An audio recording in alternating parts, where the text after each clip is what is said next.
નમસ્કાર. આજના આ એક્સપ્લેનરમાં આપણે ટ્રાન્સફોર્મરના એક બહુ જ રસપ્રદ અને એટલા જ મહત્વના પ્રોટેક્શન મિકેનિઝમ વિશે વાત કરવાના છીએ. એ છે રિસ્ટ્રિક્ટેડ અર્થ ફોલ્ટ પ્રોટેક્શન, જેને આપણે ટૂંકમાં REF પ્રોટેક્શન પણ કહીએ છીએ. આખી સ્કીમેટિક સર્કિટ જોઈને કદાચ થોડી જટિલ લાગે, પણ આજે આપણે તેને એકદમ સરળ અને પ્રેક્ટિકલ રીતે ડીકોડ કરીશું, જેથી આખી સિસ્ટમ ખરેખર કેવી રીતે કામ કરે છે તેનો સ્પષ્ટ આઈડિયા આવી જાય.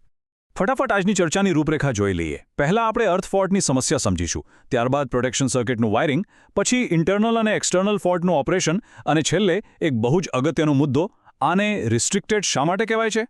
હવે સૌથી પહેલો સવાલ એ થાય કે ભાઈ, ટ્રાન્સફોર્મરમાં આ અર્થ ફોલ્ટ પ્રોટેક્શનની અલગથી શું જરૂર પડી? શું આપણા સામાન્ય કોર બેલેન્સ કરંટ ટ્રાન્સફોર્મર કે ઓવરકરન્ટ રિલે પૂરતા નથી? ના, બિલકુલ નથી. એક અલગ અને એકદમ સ્પેશિયલાઇઝ સિસ્ટમની કેમ આટલી બધી તાત્કાલિક જરૂર પડે છે તે સમજવું બહુ જ રોમાંચક છે. તો ચાલો શરૂઆત કરીએ વિભાગ 1થી, અર્થ ફોલ્ટની મૂળ સમસ્યા. જુઓ, અર્થ ફોલ્ટ એટલે ખરેખર શું? જ્યારે ટ્રાન્સફોર્મરની આર, વાય કે બી ફેઝની કોઈ પણ વાઇન્ડિંગ સીધી જ મશીનની કોર અથવા તેની ટેન્ક સાથે ટચ થઈ જાય છે, ત્યારે એક ભયંકર line to ground short circuit સર્જાય છે. આ બહુ મોટી સમસ્યા છે, કારણ કે પ્રેક્ટિકલી વિચારીએ તો મશીનમાં બે વાઇન્ડિંગ વચ્ચે શોર્ટ થવા કરતાં લાઇન ટુ ગ્રાઉન્ડ ફોલ્ટ થવાના ચાન્સ સૌથી વધારે હોય છે. એટલે જ વાઇન્ડિંગને સેફ રાખવા માટે આ ખાસ સુરક્ષા કવચ એકદમ અનિવાર્ય બની જાય છે. હવે આગળ વધીએ વિભાગ 2 તરફ, પ્રોટેક્શન સર્કિટનું જોડાણ. જોઈએ કે આ વિશિષ્ટ સર્કિટનું ફિઝિકલ વાયરિંગ કેવી રીતે થાય છે. ડાયાગ્રામમાં સ્પષ્ટ જોઈ શકાય છે કે ટ્રાન્સફોર્મરની પ્રાઇમરી વાઇન્ડિંગ ડેલ્ટામાં અને સેકન્ડરી વાઇન્ડિંગ સ્ટારમાં જોડેલી છે. દાખલા તરીકે કોઈ 66/11 kVનું સેટઅપ ધારી લઈએ. હવે ડેલ્ટા સાઇડ પર તો કોઈ ન્યુટ્રલ પોઇન્ટ હોતો નથી, પણ સેકન્ડરીમાં સ્ટાર કનેક્શન હોવાથી આપણને ત્યાં એક ન્યુટ્રલ પોઇન્ટ મળે છે. બસ આખી પ્રોટેક્શન ગેમ આ જ કનેક્શન પર આધારિત છે. ચાલો આ સર્કિટને સ્ટેપ બાય સ્ટેપ બનાવીએ. સૌથી પહેલાં સેકન્ડરી સાઇડના ત્રણેય ફેઝ આર, વાય અને બી પર 3 કરંટ ટ્રાન્સફોર્મર એટલે કે CT લગાવવામાં આવે છે. આ ત્રણેય CTને પેરેલલ એટલે કે સમાંતર લૂપમાં લેવાય છે. ત્યાર પછી પેલું જે સ્ટાર કનેક્શનનો ન્યુટ્રલ પોઇન્ટ હતો ને, ત્યાં પણ એક અલગ CT લગાવવામાં આવે છે, અને છેલ્લે આ ચારેય CTના વાયર્સને ભેગા કરી સીધા જ અર્થ ફોલ્ટ રિલેની ટ્રિપ કોઇલ સાથે જોડી દેવાય છે. આ એક પરફેક્ટ બેલેન્સ્ડ લૂપ તૈયાર કરે છે, જે આ સિસ્ટમનું હૃદય છે. હવે આ લૂપ નોર્મલ કન્ડિશનમાં કેવી રીતે વર્તે છે અને ફોલ્ટ વખતે કેવી રીતે, એનો તફાવત બહુ રસપ્રદ છે. બધું બરાબર ચાલતું હોય ત્યારે ચારેય CTમાંથી પસાર થતો કરંટ એકબીજાને બેલેન્સ કરી દે છે, એટલે કે વેક્ટર સમ બિલકુલ 0. આથી રિલેમાંથી 0 એમ્પિયર કરંટ પસાર થાય છે અને સિસ્ટમ શાંતિથી ચાલ્યા કરે છે. પણ જેવો કોઈ ફોલ્ટ આવે, આ સરસ મજાનું બેલેન્સ તૂટી જાય છે અને સીધો જ ફોલ્ટ કરંટ રિલેની કોઇલમાં ઘૂસી જાય છે. તો ચાલો એક સ્ટ્રેસ ટેસ્ટ કરીએ અને જોઈએ વિભાગ 3, ઇન્ટરનલ ફોલ્ટનું ઓપરેશન. ધારો કે આપણા ટ્રાન્સફોર્મરના સુરક્ષિત ઝોનની અંદર જ બી ફેઝ પર અર્થ ફોલ્ટ થઈ ગયો.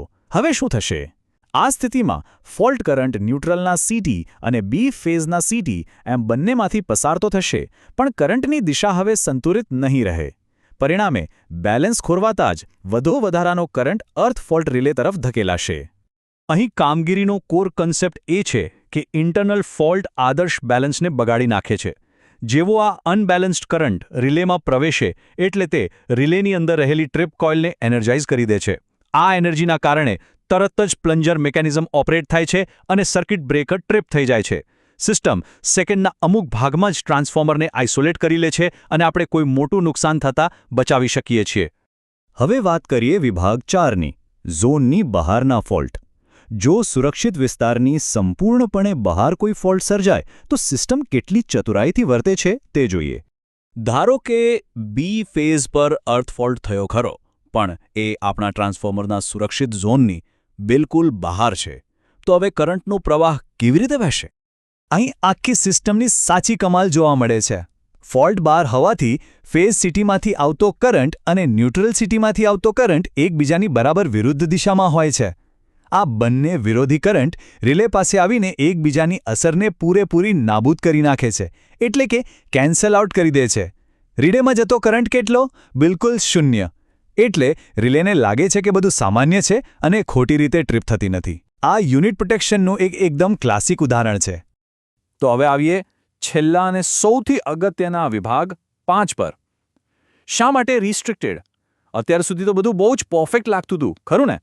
પણ અહીં એક મોટો પ્લોટ ટ્વિસ્ટ છે. આ આખી પ્રોટેક્શન સ્કીમ 100% વાઇન્ડિંગને બચાવી શકતી નથી. હકીકત એ છે કે ન્યુટ્રલ પોઇન્ટની એકદમ નજીક આવેલા વાઇન્ડિંગના આશરે 15થી 20% ભાગમાં પૂરતો ફોલ્ટ કરંટ જનરેટ જ નથી થતો. જો આ નાના એવા 15થી 20% વિસ્તારમાં કોઈ ઇન્ટરનલ ફોલ્ટ થાય તો કરંટનું લેવલ એટલું નીચું હોય છે કે રિલે તેને ડિટેક્ટ જ નથી કરી શકતી. નીચા કરંટ લેવલ પર આ સેન્સિટિવિટીના ઇશ્યુના કારણે આ સુરક્ષાનું કાર્યક્ષેત્ર મર્યાદિત થઈ જાય છે. અને બસ આ જ કારણસર તેને ટેકનિકલ ભાષામાં રિસ્ટ્રિક્ટેડ અર્થ ફોલ્ટ પ્રોટેક્શન એવું નામ આપવામાં આવ્યું છે. તો હવે એક બહુ જ વિચારવા જેવો પ્રશ્ન ઊભો થાય છે. જો આ 15થી 20% ભાગ આ ટ્રાન્સફોર્મરની સ્કીમમાં અસુરક્ષિત રહી જતો હોય તો ભવિષ્યમાં જ્યારે મોટા ઓલ્ટરનેટર કે જનરેટરની વાત આવશે ત્યારે એ બાકી રહેલા ક્રિટિકલ ભાગનું રક્ષણ કેવી રીતે થતું હશે? એ 15%નું શું? આ એક જબરદસ્ત સવાલ છે જેના જવાબ સાથે આપણે પછીના એક્સપ્લેનરમાં ચોક્કસ મળીશું.